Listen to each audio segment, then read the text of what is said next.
Hey, what's up, everybody? Welcome to Bonehead Weather, where current weather situation, it's freaking hot outside. Little disclaimer here, this video is not edited by KindMaster because I'm not cheap when it comes to freaking video editing. That's a shot. We are just about a week away from the Shreveport Ham Fest. Looking forward to it. I volunteered myself because, quite frankly, I need something to do. Because we have a cruise coming up and we're packing, but I haven't packed my camera gear for a cruise just yet because, well, I'll be taking some camera gear. Probably not all my camera gear, but to the Hamfest and show you guys what this Hamfest is. Now, I did shoot a video last year, just some brief clips of it. I think this year I'll do a little bit more because I'm going to be a little bit more involved, and I know some of the club members. Maybe get those guys on camera if they feel like it. It's super hot. It's 5,000 degrees outside, so if you're wanting to go cool off, it's probably about 70 something inside the Shreveport Agricultural Building at the Shreveport Fairgrounds. If you're in the area, if you're wanting to drive down, that's on August 12th. Okay, August 12th. Just Google it. The club website will come up, and it'll give you all the details. So yesterday I was watching Twister with my wife yesterday afternoon, and I've seen the movie millions of times. Obviously, there's a lot of Hollywood in it. A lot of Hollywood in it with all the flying cows, including like the semi that the tornado picks up, the fully loaded semi full of freaking gas, and then it explodes. Okay, and then at the end, the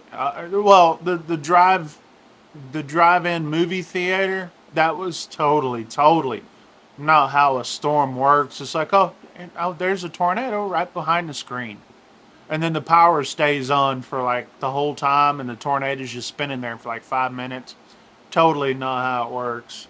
And then the grand finale of the stupidity of the movie is how they strap themselves to an irrigation pipe, and it takes away, and it's like this historic tornado, historic, but they're hanging on to this, and they survive. That nothing hits them. There's no blood. Nothing stabs them. Nothing knocks them out. And they stay holding on to this irrigation pipe, and they survive. And they're all kissing and laughing and all that kind of stuff at the end of the movie. It's it's showbiz. But what's real about Twister? There's so much. There's obviously clips of Gary England in there, if you guys know who Gary England is. But there is a competitive notion between between storm chasers. Now, most of them don't have big teams like that. Maybe back in the day they did because, they needed to, but now, with all the technology that's right here at our fingertips, you don't need a whole team. It's nice when you have more than one people or more than one person in the vehicle with you, and it's nice to work with others. Maybe you are convoying with somebody. I haven't seen that, but there is a sense of competition. There is a sense of how some storm chasers don't like the others, and just by watching that movie, I miss the chasing. Right? I haven't chased since what, May, maybe early June. It really wasn't a tornado outbreak, but I was kind of there just in case there was, and I do miss that. I do miss it, and I'm planning on going forward with the storm chasing this fall. But there's just really nothing going on down here. Now I know that there's a lot of stuff going on in the north, northeast. Then there's tornadoes up there. I'm not really that committed right now when it comes to storm chasing because really all I could do right now is vlog.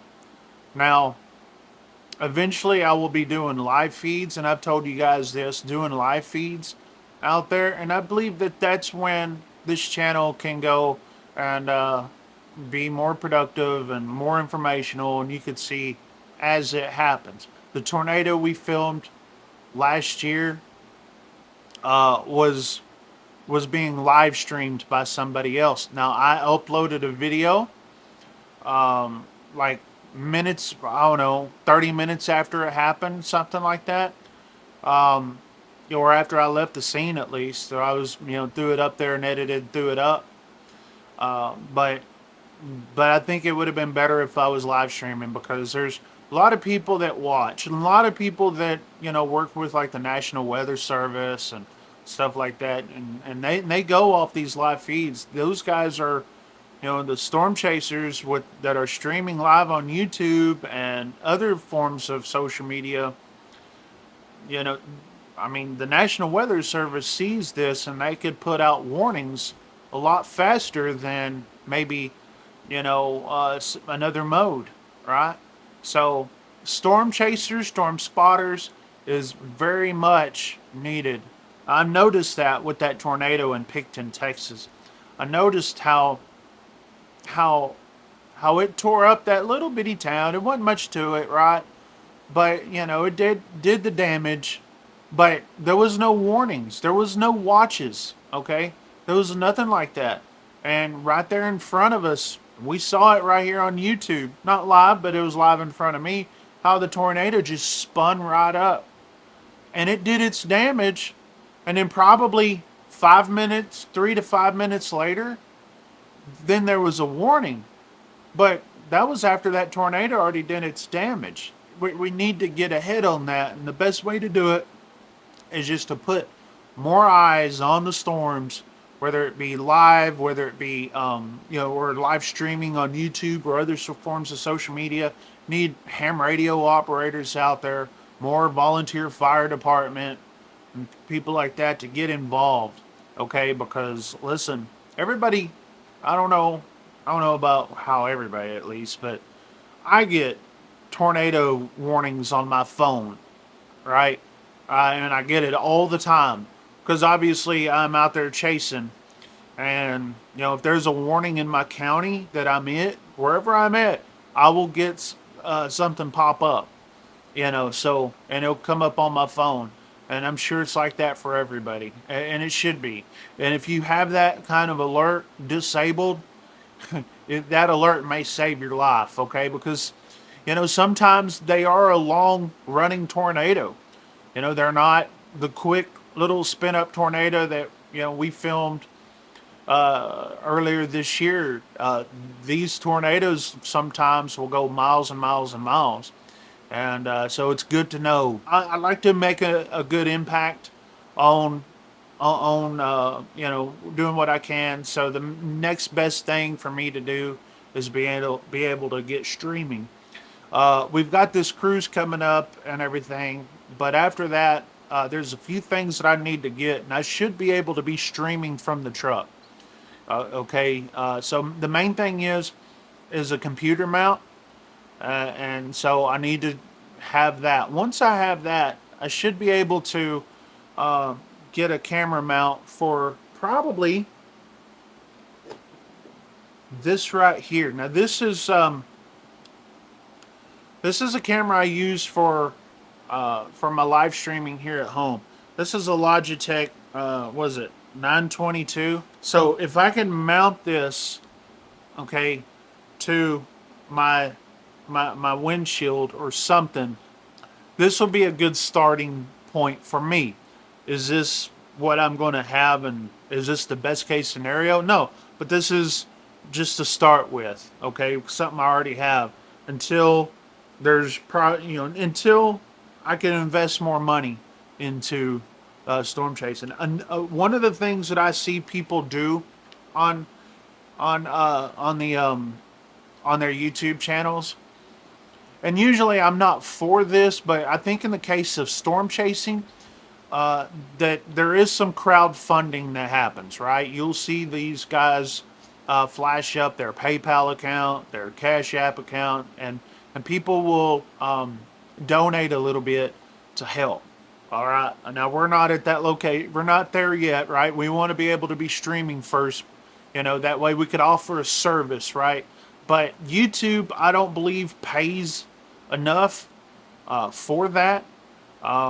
So I just think that and there's a lot of people have sponsors. So when you guys are seeing a storm chaser, and don't think about me talking about these guys that are streaming live, and they're putting their PayPal account, Cash App, and stuff like that out there, or even a super chat. Even though YouTube takes a portion of that, when you guys help, that stuff goes to like gas, it goes to equipment, goes to internet, goes to all the stuff that damage to the vehicles, right? It goes to a lot of that stuff, but gas, lodging, food. I don't storm chase full time like these other guys do, but a lot of these guys storm. They're especially during the spring. They're gone from their house for weeks at a time, or if they go home, they're not home for very long. They kind of do the whole truck, almost like a truck driver out there. They're living their life on the road for a little while, right? So all that stuff costs money, and let's just face it, YouTube.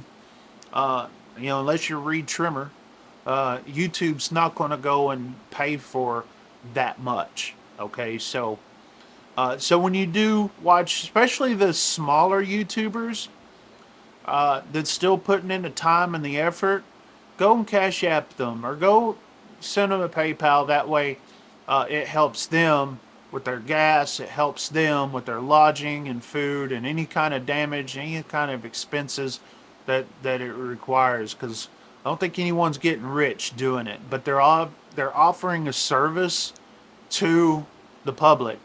To get this out here, right? You've got to have a passion for storm chasing.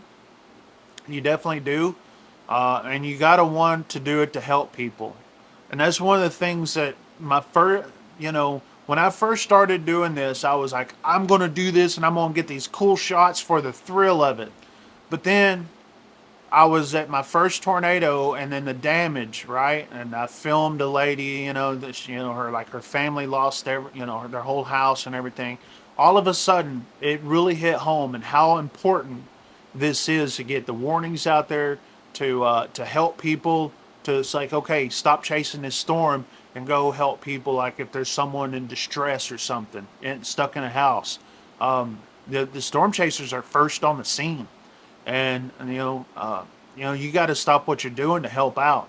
Just like anything, right? If you saw a car wreck or whatever, you pull over on the side of the road and make sure people have assistance because you're the first one there before any kind of emergency, EMS or anything like that are going to be able to show up there. So it's much more important than what people think about. Oh, let's go out there and get some footage, and that's part of it.